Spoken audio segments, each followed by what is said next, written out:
Bonjour à tous et bonjour à toutes et bienvenue dans le port de Mourmansk. Bienvenue à bord du Furutaka, le premier héros de cette vidéo. Alors oui, nous sommes au port de Mourmansk, un port qu'on obtient en installant le mode Aslan. C'est un des ports possibles que j'aime bien. C'est la première fois que je le mets en ligne, ce port, mais je le trouve sympathique. Port de Mourmansk et nous sommes avec le Furutaka. Alors Furutaka, j'ai déjà eu l'occasion de vous présenter récemment des croiseurs de rang 5. C'était principalement des Omaha, assez récemment. Des Omaha et enfin l'Omaha et ses sister ships. Là, je vais vous présenter deux croiseurs un petit peu particuliers dans les gammes de tiers 5. Parce que j'ai tendance à considérer, ben, si vous regardez, là, c'est noté sous vos yeux ébahis, vous voyez, on compte à peu près 9 croiseurs de rang 5 dans le jeu. Dans les navires qui sont des arbres technologiques, plus les 3 premiums.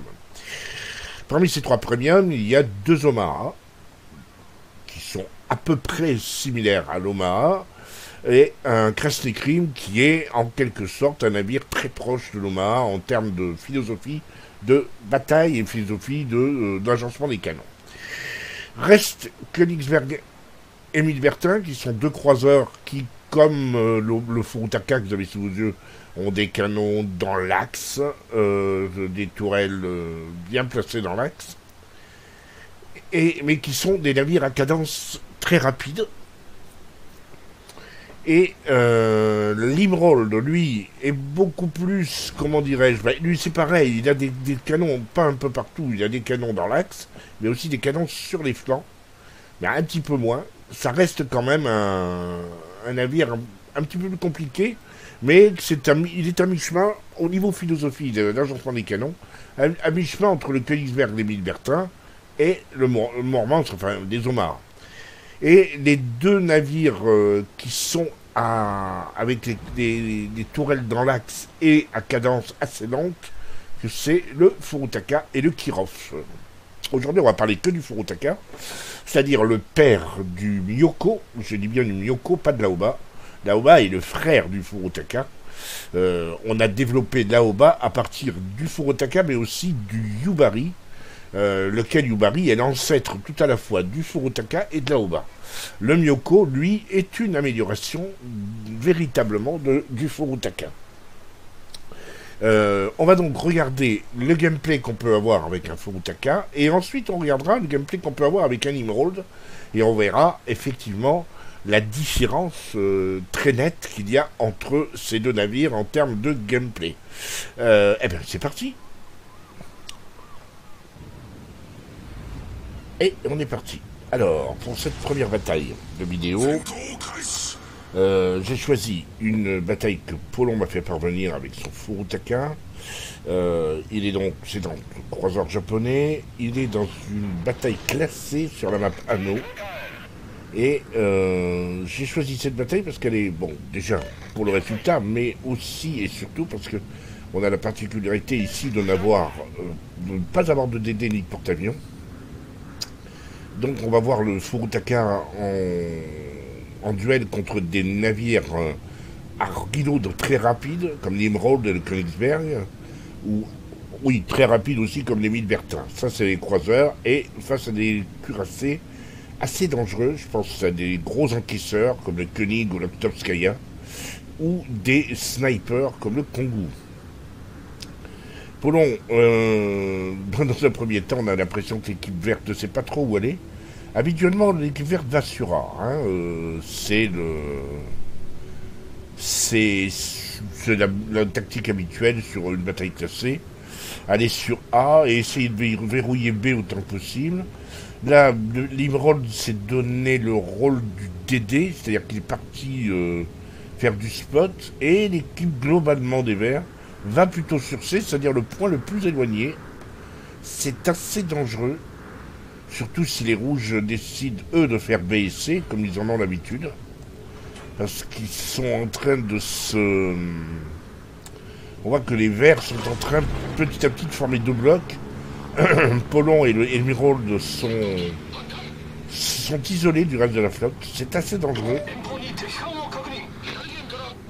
Et voilà, effectivement, le Königsberg ici, rouge semble indiquer effectivement qu'ils vont.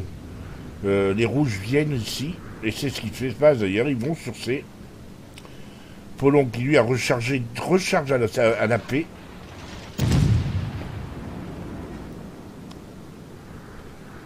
Alors évidemment, le Furutaka, qui dit Furutaka, ben voilà, hein, Furutaka c'est la précision, c'est un sniper, c'est un japonais, c'est normal. Là, le Königsberg vient de prendre une citadelle.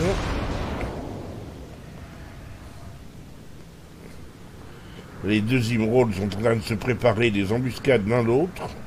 Et Polon préfère quitter les lieux parce que, effectivement, il y a le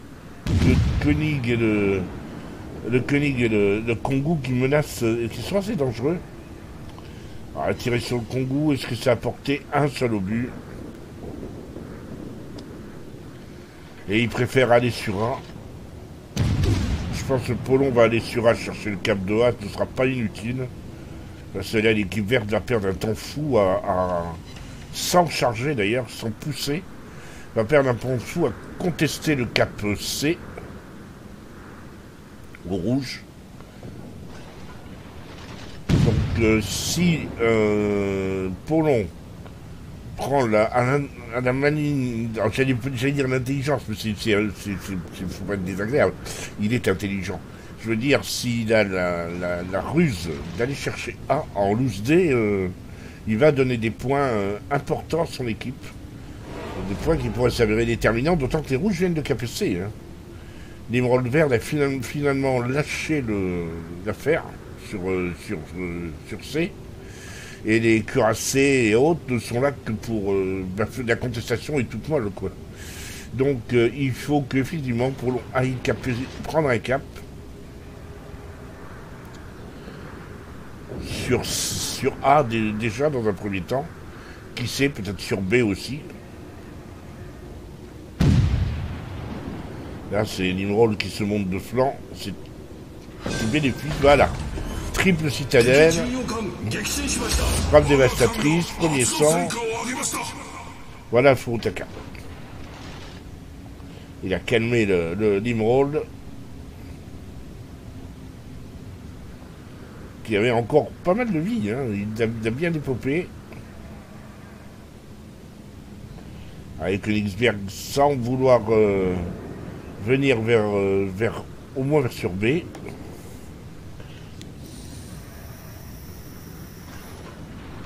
Cap tranquille. En plus, il a fait le kill. Il a déjà pris une grosse option pour la première place. Hein.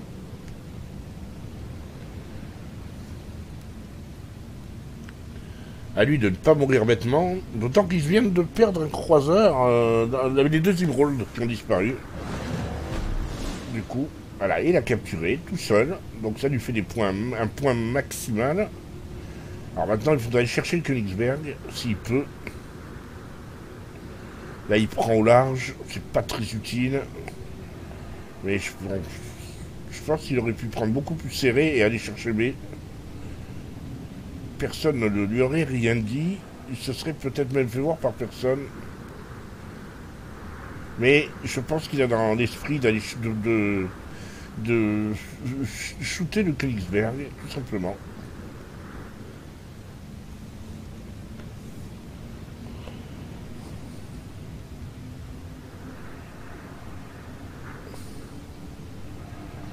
Là, il est repéré bien. Donc, il court le risque de se faire avoiner par l'Octavskaya, mais est-ce que dans l'Octavskaya a d'autres chats fouettés?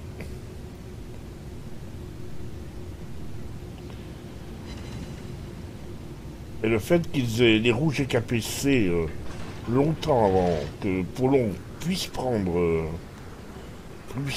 A donne l'avantage pour l'instant d'une petite trentaine de points rouges.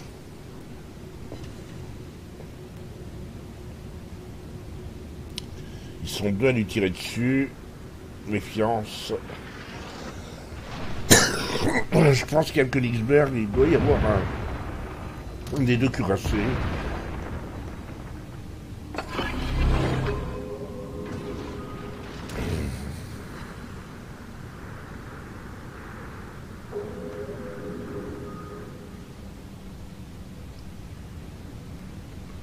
Et voilà, le Königsberg. Qui est bien sûr, je mets broadside devant un Furutaka. C'est pas terrible comme idée. Non, non, tourne pas. Oh, bah si tu tournes.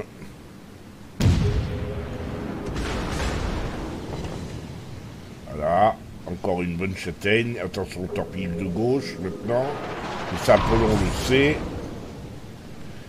Ah, il a perdu une tourelle.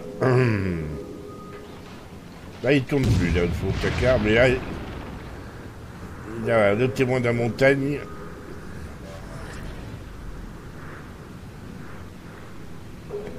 Il veut l'attaquer avec tous ses canons, je suppose.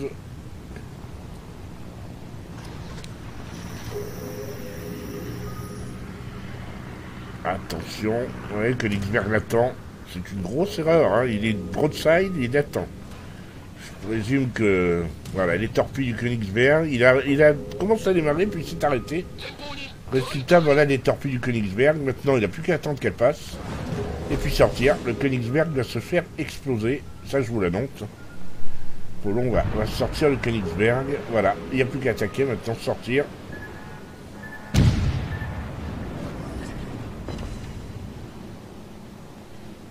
Et oui.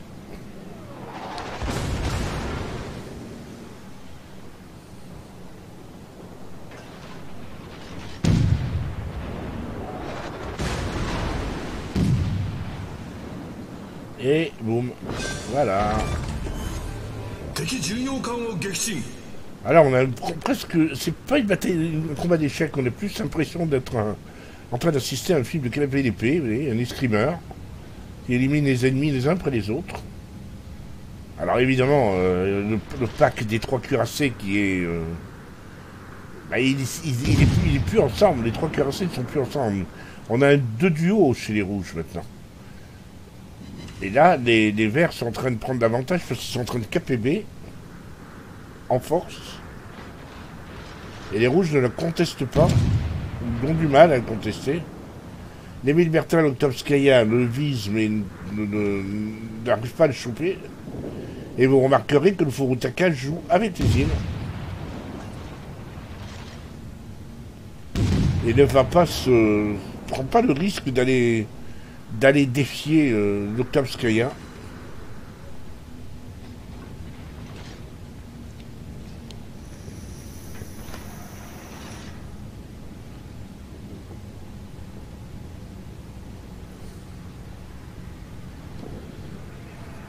Pour l'instant, de toute façon, il n'y a pas lieu de s'affoler.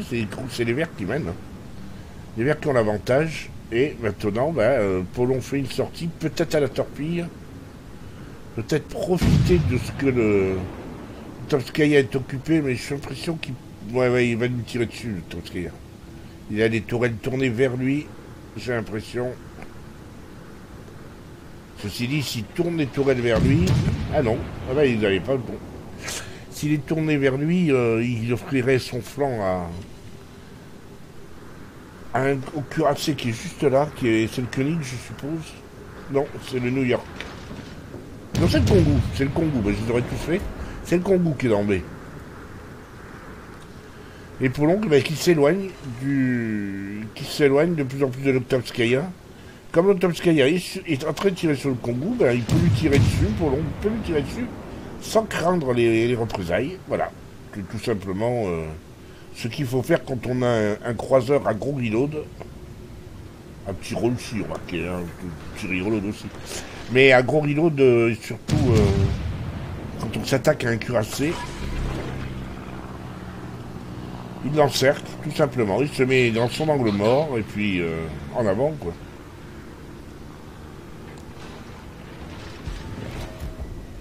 Les deux autres cuirassés sont un petit peu loin de la bataille. Il y en a un où on sait où il est, vaguement. Mais l'autre, l'autre doit être à côté, mais ils sont hors du coup, quoi.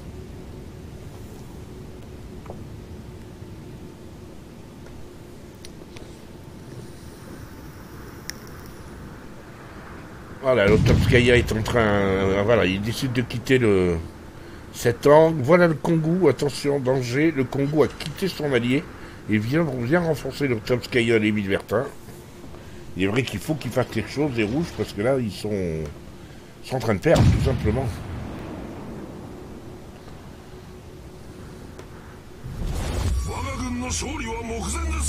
Les tanks au vert, il n'y a plus qu'à laisser passer le temps. Voilà, le Tomskaya s'est mis sur lui. Il faut qu'il passe le temps, il ne faut pas qu'il perde de navire.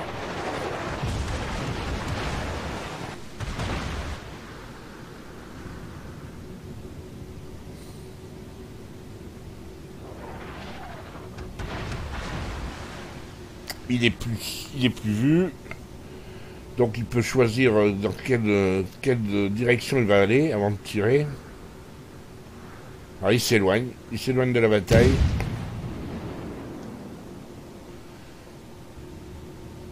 L'astuce est intelligente parce qu'il est en train d'obliger. Enfin, il veut inviter l'Oktovskaya, le Congo, à le poursuivre. En d'autres termes, si vous me poursuivez, vous ne poussez plus sur les caps, et si vous ne poussez plus sur les caps, vous n'êtes pas prêt de gagner, quoi. En plus, il met un incendie sur l'Oktovskaya. Il est à 41 000 de dégâts, ce qui est très correct pour un croiseur de rang 5. Et ça va monter, à mon avis, il devrait pas être pas loin des 50 000, voire 60 000 même. Parce qu'il continuera probablement à faire ses dégâts comme ça, sans que l'Oktovskaya réagisse. C'est une leçon intéressante. Comment jouer un Furutaka.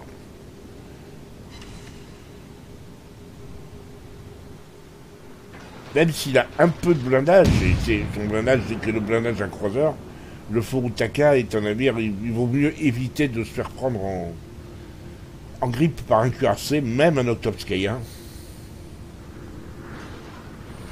Et l'erreur que les gens commettent justement, c'est de croire que le blindage leur permettra de passer outre.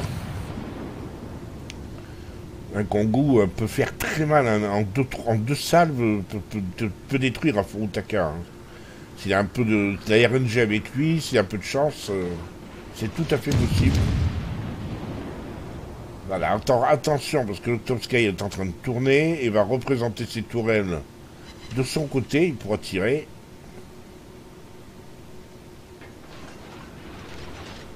Ce ne sont pas ces incendies qui tournent pour l'instant.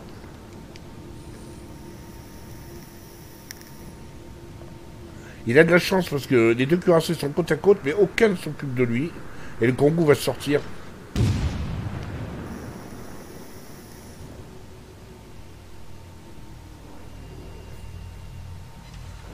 C'est assez rare de voir Polon en bordure de map. C'est très rare.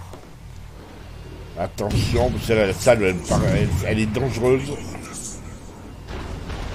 Ah, il l'a touché, mais de justesse. Le type en Kongu a bien visé.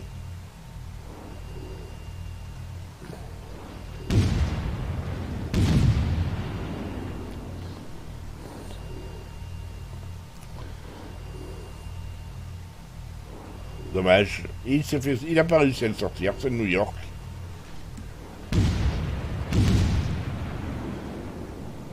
La bataille, mais ils sont à égalité en termes de kills. Mais les Verts sont en 40 points de la victoire, 960.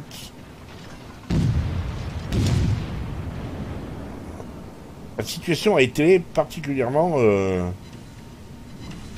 intéressante, même si elle n'a pas été épique. On a vu quelques passes d'armes, mais on a surtout vu tactiquement comment l'utiliser le Furutaka. Je crois que c'était encore la meilleure leçon possible. Voilà, la bataille va s'achever. Alors qu'on voit la coque, ce qui reste de la coque du Kongu. Fin de la game. Allez, on passe aux écrans. Coucou les écrans, merci. Alors, on va éviter de... Merci, voilà.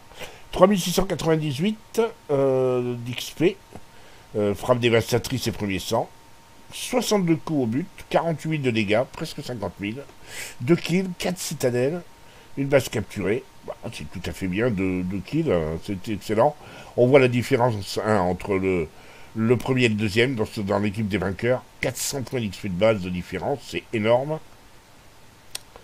Il a coulé l'Emerald et le Königsberg en leur mettant à chaque fois plus de 13 000 dans les dents. Il a parcouru pour 51 km, ce qui est très honnête. Sur une base de 42 km de côté, c'est très bien. 40 points de capture sur 80. Il a tanké pour 438 000. Il vaut mieux pas tanker beaucoup plus avec un Furutaka. Hein. C'est pas la fragilité d'un Nimrod ou d'un Königsberg, mais vaut mieux être prudent. Il a tiré à la paix 150 obus, il en a mis 42 au but, 10 000 de dégâts. Non, ça c'est à l'H. À la paix, il a tiré 44 obus, il en a mis 24, il a donc un grosso modo la moitié. 34 000 de dégâts, ce qui est beaucoup. C'est essentiel de ces dégâts sur l'Emerald et le Königsberg, entre autres. Et 3500 d'XP de dégâts à l'incendie. Et son commandant a pris un point de plus en commandant. Un point de commandement de plus, c'est parfait. On va enchaîner avec un navire encore plus particulier, puisqu'il s'agit d'un Emerald.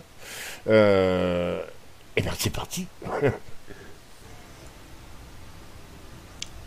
Et nous voilà propulsés sur ligne de faille, en bataille, en domination. Je suis à bord de mon Emerald. Alors, Emerald, croiseur britannique de rang 5, c'est vrai que c'est pas à proprement parler le navire que l'on voit le plus souvent sur ma chaîne.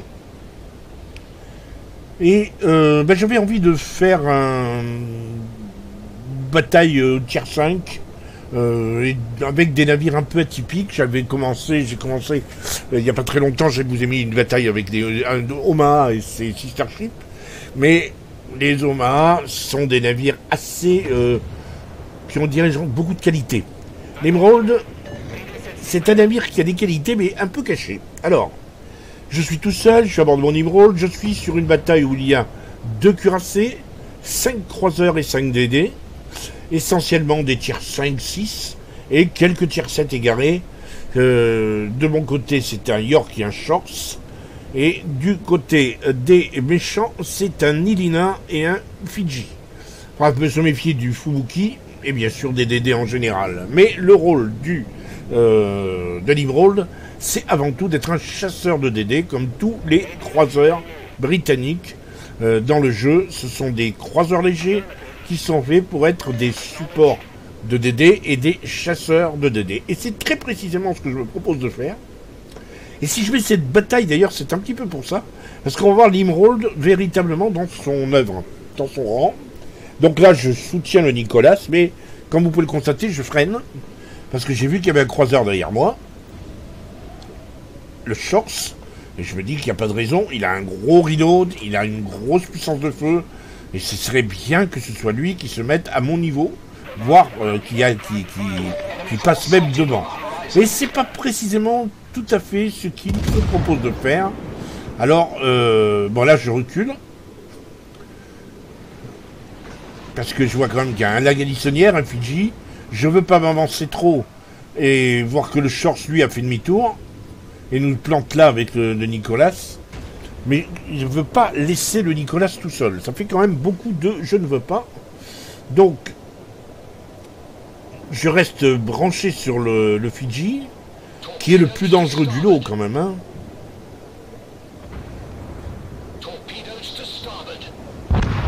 Et malheureusement, on perd le Nicolas qui s'est fait torpiller par le... Non, tué au canon par le Lagalissonnière. Le Fidji, bien évidemment, comme tout le monde qui croise un Emerald, le Fidji se met sur l'Emerald.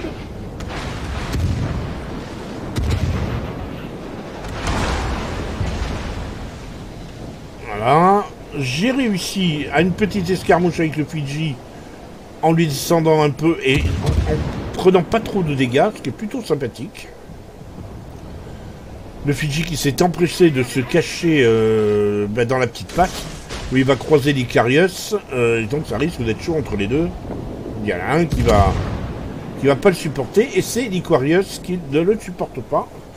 L'Icarius qui disparaît, moi je lance mes torpilles à tout va sur la Lagalissonnière, avec assez peu d'espoir. La Lagalissonnière est assez loin, assez peu d'espoir. Je profite que la Lagalissonnière se soit focus sur le Shorts et puis l'autre croiseur, parce qu'il y avait un autre croiseur qui est avec moi, voilà, il y a le... Non, c'est le Topskaya. Revolutia, donc il fait ses dégâts sur le Topskaya. Moi je lance mes torpilles. Et comme j'ai vu que le Fidji ne semblait pas vouloir revenir, eh bien je me suis dit, je vais attaquer. Je vais aller chercher le Cap C. Récupérer le Cap C, parce que la garnissonnière et le Fidji viennent de le capturer.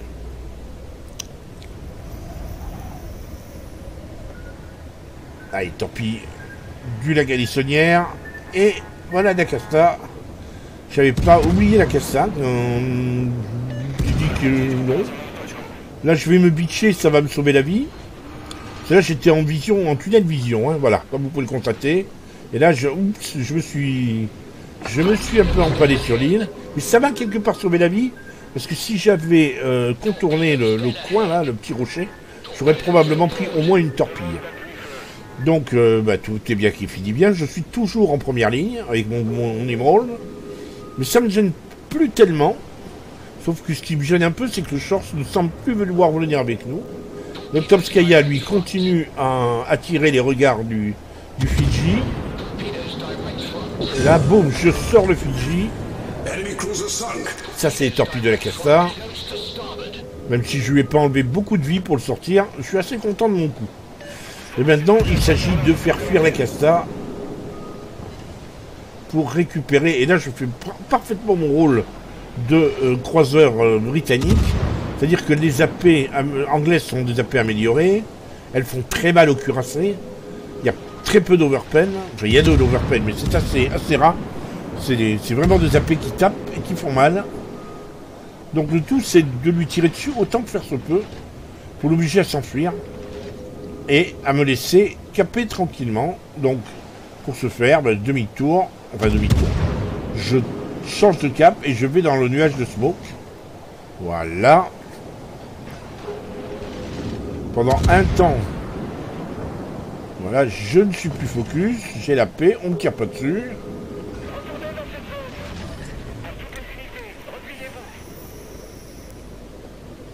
L'Octopskaya est toujours derrière moi, donc on cap à 2, tout va bien. Là, je suis repéré, donc je me dis, allez, j'ai la Casta, qui est encore dans le coin. Le voilà, la Casta, il a pris cher. Hein. Mine de rien. Malheureusement, il se planque. Et oh, le Fubuki. Et ça, bon, c'est un des dés que j'adore. Si vous me suivez depuis un moment, vous le savez, je l'ai assez dit. Donc c'est un des dés dont je me méfie. Donc voilà, là je torpille en préventif. Et surtout, je fais demi-tour.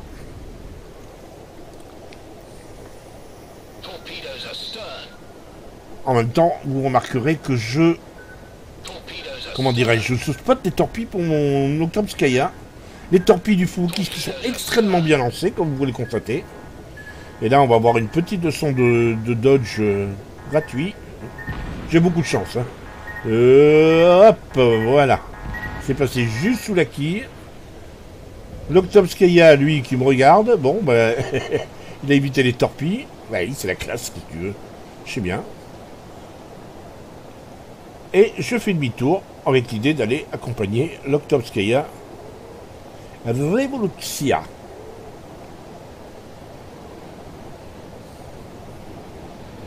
On a KPC, tout va bien. La partie est relativement encore équilibrée. On a Jules César qui a coulé le York. Et le Lagalissonnière qui a coulé le Janway à l'arrivée. Toujours 40 points d'écart.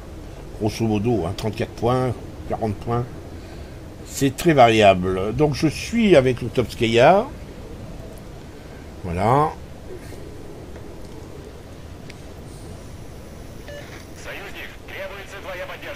Et donc, lequel Octopskaya me demande de l'aider. Ben oui, je suis là pour ça, mon garçon.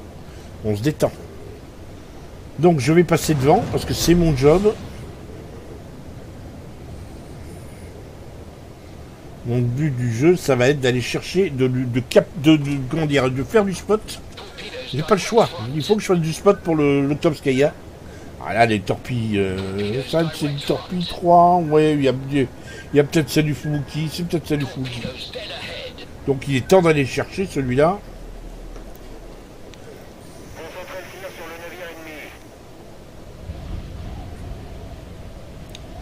Alors donc c'est une petite séquence comment dirais-je, de croisière, hein, mais ça va vite changer. Là, c'est un gros fail. Mais il faut dire que j'ai tourné. J'étais à peu près sûr qu'il était sur le point de lancer ses torpilles. Ou c'est pas loin de lancer ses torpilles. Donc le but, ça va être de l'obliger à se tenir comme ça, vous voyez, à me montrer son derrière. J'ai pas le choix. Son lanceur de torpille l'angle n'est pas assez ouvert. Et il pourra pas me torpiller en me tournant le dos comme il ferait avec un Myoko ou un Aoba. Je veux l'obliger à garder toujours comment dirais-je, son flanc caché. Donc pour ça, il faut que je lui mette des coups au but dès que je tire, pour qu'il se sente en difficulté. Là, je sais qu'il a dû recharger, là, maintenant. Donc, ben voilà, voilà, ça va pas louper. Une torpille lancée. Mais il n'a pas l'angle, il peut pas me tirer dessus. Le Topskaya, lui, est resté derrière. Bon, il est moins rapide, en plus, hein. Et voilà, 2 kills. Et l'Emerald a fait son job. On a fait fuir la Casta tout à l'heure. On a coulé le Fubuki. Ça, c'est juste parfait. Maintenant, on va se diriger vers ces torpilles de la Casta, là-bas. Là, je peux pas éviter la torpille. Elle était bien tirée. Mais globalement, prendre des dégâts à ce moment de la bataille, ça va, c'est pas trop grave. Il me reste 10 000 points de vie, je heal pas mal, donc tout va bien. Donc défendre B, mon Octopskaya qui me suit a réussi à choper la Casta là, donc ça va, B est défendu. Par contre, ce qui est moins drôle, c'est le Julio César que je vois poindre à l'horizon. Je sais que moi, quand je suis à Julio César et que je vois un Emerald, c'est ma cible préférée. Je le dépop pratiquement en une salve, surtout quand il lui reste aussi peu de vie que moi. Donc là, sur le coup, je suis un petit peu inquiet parce que je suis en Emerald. Là, je me plante parce que je voulais mettre un nuage de fumée. Le voilà, mon nuage de fumée.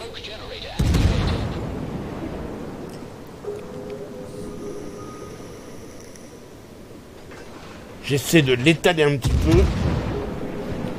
en avançant, mais en avançant en petite vitesse. Là, je suis vu. Et ce qui va me sauver la vie, c'est ces torpilles. Boum, boum. Et là, voilà, fin du Julio César. J'en suis à 2 kills et maintenant je m'attaque à Lilina. Alors là, Lilina, c'est un croiseur que j'aime beaucoup, beaucoup, beaucoup. C'est un tier 7, il peut me dessouder s'il joue bien. Mais il est un petit peu trop focus sur l'Octopskaya qui me suit. Et ça va me permettre de lui mettre quelques dégâts essentiels avant qu'il s'occupe de moi. En plus, l'Octopskaya lui a un petit peu réduit les points de vie. Et il continue à tirer à la HE pour faire des dégâts. Donc moi, j'ai tout loisir de le finir. Voilà, 3 kills. On peut pas franchement dire que ma partie soit loupée.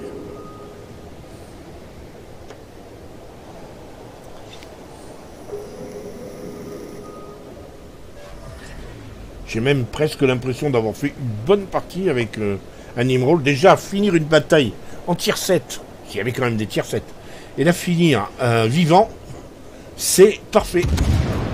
Bon, il faut le finir. Ben non, elle est finie. Allez, on regarde les écrans de la bataille, donc c'est une victoire. 9784 points. 6087 points d'XP libre. Évidemment, c'est la première victoire du jour, plus des bonus d'hiver, parce qu'on est dans la quinzaine de l'Angleterre. 3 kills, 59 coups, 37 000 de dégâts. Une citadelle de toucher. Je finis premier assez nettement, plus de 100 points d'avance sur un Agalissonnière. J'attire votre attention encore une fois qu'il y avait 3e le Chance, 4e le York. Donc c'est une petite performance en croiseur tier 5. Donc j'ai coulé le Fubuki pour 8600, le Fiji 6500, L'Ilina 6000, c'est pas du vol de kill. La Casta, j'ai fait 9000 de dégâts, 5000 sur la galissonnière. Le Géocésaire, je l'ai un peu loupé, mais bon. J'ai parcouru 56 km pour une map relativement petite, c'est bien. J'ai très peu tanké, mais vous avez vu ce qu'il me restait. 427 000 et il me restait la moitié de ma vie. Bon, je n'ai tiré qu'à la paix, j'ai pas eu pas le choix. 143 shoot, 60 sont arrivés au but. On est pratiquement dans un ratio de, bon, allez, de 2,5 pour. Enfin, on va dire c'est du 55-60%. Voilà. Au but tiré, donc pas de. J'ai lancé 12 torpilles, aucune n'est arrivée au but. Et on finit avec l'XP du commandant, 13 395. D'ailleurs, il a pris un point d'XP, mon commandant. Voilà, de retour à Mourmansk, de retour avec mon Emerald, qui a perdu son camo, d'ailleurs. Écoutez, il n'y a pas grand-chose d'autre à dire. Hein. Les images ont parlé par elles-mêmes. En termes de gameplay, les deux navires sont extrêmement différents. Il faut être extrêmement prudent. Peut-être un peu plus avec l'Emerald qu'avec le Furutaka, surtout que l'Emerald, dès que les gens voient Emerald, ils pensent à Citadel et ils essayent de mettre en application ce concept. Donc vous êtes 2 fois plus visé que n'importe quel croiseur. Vous passez plus inaperçu avec un Kirov ou un Königsberg ou un Minimit Bertin, voire un Furutaka, qu'avec un Emerald, je vous garantis. J'espère que cette vidéo vous aura plu. N'hésitez pas à liker, n'hésitez pas à commenter. On se retrouve très bientôt, si vous le voulez bien.